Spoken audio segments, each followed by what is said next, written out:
Aujourd'hui, je voudrais vous révéler quelque chose de tellement secret. Vous serez, je ne vais pas dire ébahi, mais vous allez frissonner. Et c'est ce qui va vous amener à arrêter de faire dans l'ombre certaines choses que vous faites. Je parle ici des sacrifices d'animaux.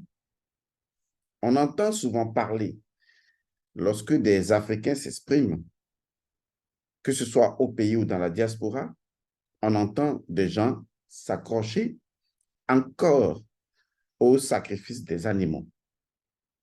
Il n'y a véritablement pas d'argument spirituel ou métaphysique sur la chose, mais il y a le fait évident, selon ces personnes qui continuent de sacrifier des animaux pour votre protection, pour votre désenvoûtement, votre purification, qui vous demandent toujours des sacrifices de sang d'animaux. Il y a une évidence que ces personnes mettent à l'avant. Ces gens vous diront que c'est la tradition. Nos ancêtres ont toujours fait ainsi. Je voudrais dire que c'est la pire erreur de l'histoire de répéter cette formule, que nos ancêtres ont toujours fait ainsi. Ça veut dire que si, entre-temps, vos ancêtres portaient des formes de culottes bizarres et que les femmes ne portaient même pas de soutien et déambulaient complètement nues dans un village, ça veut dire que aujourd'hui que nous sommes en pleine modernisation, en pleine modernité, cela veut dire que, eh bien, il faut que vous vous habillez comme ça. Ce qui m'étonne le plus, c'est que quand des gens tiennent cet argument et sont incapables de marcher du Bénin au Togo, je dis finalement, les Africains, ils sont très forts en matière de bavasser, mais ils ne comprennent pas le principe premier des choses. Car vous auriez pu dire que nos ancêtres marchaient également. Parce que moi, je me rappelle encore, hein, il fut un temps très long, quand ma grand-mère me parlait, des gens marchaient encore du Togo vers le Bénin. Mais pourquoi vous utilisez des voitures? Pourquoi vous ne dites pas nos ancêtres marchaient, donc marchons? Il faut que vous arrêtiez ça. Votre ignorance, c'est de ne pas savoir pourquoi vos ancêtres faisaient cela. Les ancêtres étaient puissants, non pas parce qu'ils faisaient quelque chose. Les ancêtres étaient puissants parce qu'ils savaient pourquoi ils devaient faire quelque chose. Cette connaissance, vous ne l'avez pas. Aujourd'hui, vous ne faites que dire nos ancêtres ont toujours fait ça. Mais vous êtes incapable de dire pourquoi. Certes, vous pouvez tuer un coq, un mouton, un bœuf, vous pouvez tuer des animaux symboliques, tels que les ancêtres le faisaient. Mais pourquoi les ancêtres le faisaient-ils? Parce que si vous découvriez le pourquoi ils le faisaient, vous vous poserez une question. Est-ce que c'est toujours indispensable de le faire maintenant? Parce que quoi qu'on dise, les choses ont véritablement, dans leur forme, complètement changé. Même si, dans leur principe, les choses n'ont pas changé. Il fut un temps au Bénin, que ce soit à Porto Novo ou même à Cotonou, mais il y avait d'énormes sacrifices à des carrefours. Personne n'en disait rien. On est d'accord, vous et moi. Vous vous rappelez de cette époque, nous, on était encore enfants, on trouvait des sacrifices de sang au carrefour. C'est sûr que soit c'est pour le quartier, c'était pour... Il y avait des sacrifices. Il y avait même à chaque coin de rue, à des endroits donnés, ce qu'on appelle des tolegba, c'est-à-dire des formes de divinité dans les rues. Mais est-ce qu'aujourd'hui, même s'il faudra avoir des divinités, est-ce que ce serait toujours exactement comme on le faisait avant? Est-ce que nous allons toujours faire des sacrifices de sang et les déposer à des carrefours de nos grandes villes? Est-ce que c'est ce que nous devons faire? Oui, les traditionalistes me diront, nos ancêtres ont toujours fait comme ça. Je ne suis pas contre. Mais pourquoi le faisaient-ils? Sur quel principe se basaient-ils pour le faire? Et si en fait on connaissait ce principe et qu'on le faisait tout simplement autrement?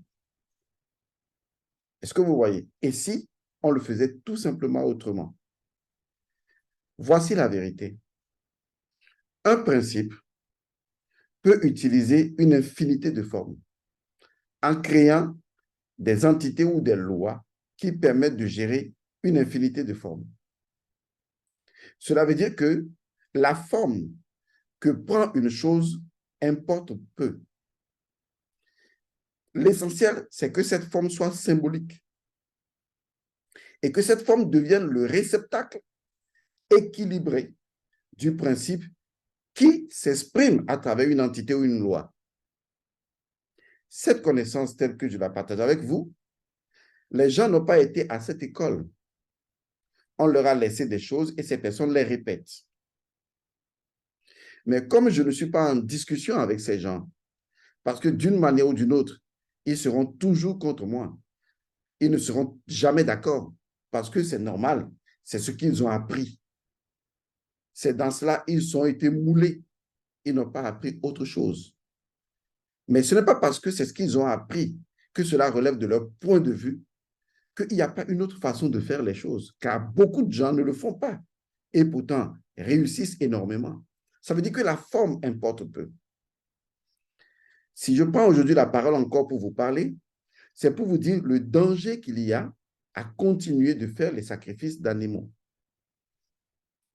Parce que lorsque vous faites ces sacrifices, vous êtes obligé de créer ou d'être en relation ou en alliance ou en pacte avec des entités.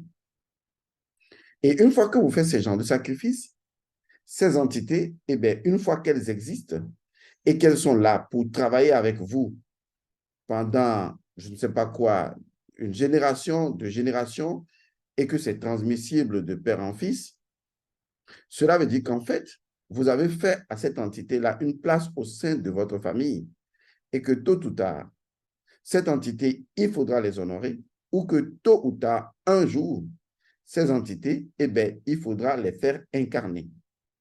C'est pourquoi vous allez voir dans votre famille des individus, on a comme l'impression qu'ils sont plus l'incarnation d'une entité que l'incarnation d'un humain authentique. Parce que le rêve d'une entité, c'est de prendre corps. C'est sa loi, c'est son fonctionnement. L'entité peut prendre corps en vivant avec l'âme humaine d'un enfant. C'est cela qui perturbera certainement la vie de certains de vos enfants. Vous le trouverez bizarre. Parce que l'entité est arrivée à un niveau de maturité que l'entité a décidé de prendre corps. Les entités peuvent s'incarner. Mais ce n'est pas là ce que je voudrais vous révéler. Ce que je voudrais vous révéler, c'est que de moins en moins, les sacrifices d'animaux auront d'efficacité. De façon claire, le fait de sacrifier des animaux, ça ne marchera plus, aussi bien pour votre protection, pour votre évolution, que pour votre purification ou pour les choses que vous aimeriez faire dans la vie. Qu'est-ce que ça veut dire? Ça veut dire simplement que les animaux possèdent des codes. Quand vous prenez le coq, celui qui vous fait des sacrifices avec le coq ne peut pas faire tous les sacrifices avec le coq. Il faudra peut-être un coq noir ou un coq blanc ou un coq de telle couleur. Mais quel que soit le sacrifice qui va être fait avec le coq, ce sacrifice est lié à des choses précises. Et donc, on sait que le coq ou le sang du coq a un code précis. Un code qui est connu aussi bien par ceux qui envoûtent que ceux qui désenvoûtent, car les deux appliquent la même science. La seule différence, c'est qu'il y a une personne qui tourne la clé pour la fermer et il y a l'autre qui tourne la clé pour l'ouvrir. En fait, c'est la même clé pour ouvrir la même porte. S'il s'agit d'un mouton, s'il s'agit d'un bœuf, s'il s'agit de n'importe quel animal, l'animal possède un code qui lui est propre. Ce code est tout aussi bien connu du sorcier qui vous assassine que du tradipraticien qui veut vous libérer. Le code des animaux est connu. C'est ce qui permettait à nos ancêtres, en sacrifiant tel animal, de régler temporairement une situation. Parce qu'on sait compte tenu du problème que tu as, il suffit de faire tel sacrifice et le problème, eh bien, il était réglé d'une manière ou d'une autre. Et s'il revenait, il fallait renouer le sacrifice encore et encore. Parce que vous libérez des entités, vous nourrissez des entités qui viennent travailler pour vous et qui règlent le problème pour vous et vous devez les maintenir. Donc, continuez le sacrifice. Mon problème n'est pas là. Le problème est, si vous l'avez bien perçu, c'est que ces animaux possèdent des codes. C'est pourquoi on vous les recommande dans des sacrifices précis. Donc, à partir du moment où quelqu'un est attaqué par la sorcellerie, c'est un schéma que je vous donne. Celui qui l'a attaqué a utilisé une forme de magie noire pour nuire à cette personne. Celui qui veut délivrer celui qui est envoûté va commencer à faire des sacrifices à son tour en disant « faisons le sacrifice de tel animal, faisons tel sacrifice ». Mais le problème est que les animaux qui sont utilisés, les codes sont connus aussi bien par celui qui est le sorcier et tueur que par celui qui est le guérisseur. C'est ce qui fait qu'à un moment donné, le guérisseur vous guérit et ensuite le mal revient.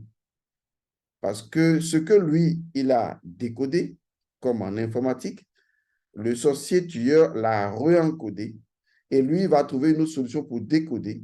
Et donc, vous devenez un rat de laboratoire pour deux puissances qui certainement connaissent leur travail. Et l'une des puissances, son rôle, c'est de tenter de vous guérir en utilisant peut-être des sacrifices dont les codes sont connus pour pouvoir vous sauver. Alors que l'autre, qui est le sorcier, eh bien, naturellement, il connaît également ces mêmes codes. Et donc, ça devient un jeu de piratage informatique. Imaginez, par exemple, que vous voyez un pirate informatique en train d'agresser un système. Et les gens qui sont chargés de protéger le système, eh bien, qu'est-ce qu'ils font? Eux aussi, ils essaient donc de bloquer le pirate informatique pour empêcher le piratage informatique. Mais une chose est sûre, eh bien, les deux classes sont des informaticiens. Et les deux, justement, ce qui va déterminer la différence, c'est que l'un va faire preuve de plus d'intelligence que l'autre. Mais une chose est vraie, les codes qui sont utilisés entre les deux sont connus des deux. C'est ce qu'il se passe généralement. C'est pour cette raison que, au fur et à mesure que vous ferez des protections avec des sacrifices d'animaux et tout ça, vous n'êtes jamais à l'abri. Parce que, d'un, ce n'est pas vous-même qui avez fait ces sacrifices. Ces sacrifices sont faits par une autre personne. De deux, les codes qui sont utilisés ne sont pas des codes connus uniquement de cette personne-là, mais c'est des codes informatiques connus également de l'autre clan, puisque les animaux sont dans la nature et possèdent leur principe de fonctionnement. Vous voyez, c'est là où vous êtes complètement faible. C'est là que vous réaliserez, au fur et à mesure dans l'entrance dans l'ère du Verseau, vous réaliserez que les sacrifices d'animaux ne marcheront plus. Au contraire, ces sacrifices vont créer beaucoup plus de problèmes qu'ils n'en résoudront. Et ces sacrifices vont vous ralentir dans votre épanouissement spirituel. C'est la raison pour laquelle j'ai fait la sortie d'un livre et j'ai proposé une formation à la suite de ce livre. Il s'agit de la vérité du sang. J'ai fait un travail extraordinaire, un travail qui permet de rentrer dans le sang, dans votre sang, d'arrêter d'utiliser le sang des animaux qui sont des codes connus par tout le monde. Lorsque vous allez dire à un tradipraticien, mon précédent tradipraticien qui est mort, il m'avait fait tel sacrifice, il comprend déjà ce que vous avez fait. Alors, s'il comprend déjà ce que vous avez fait, est-ce que vous savez très bien que ces tradipraticiens, malheureusement, beaucoup d'entre eux sont à la solde de l'argent. Et il y a des gens qui vont les voir pour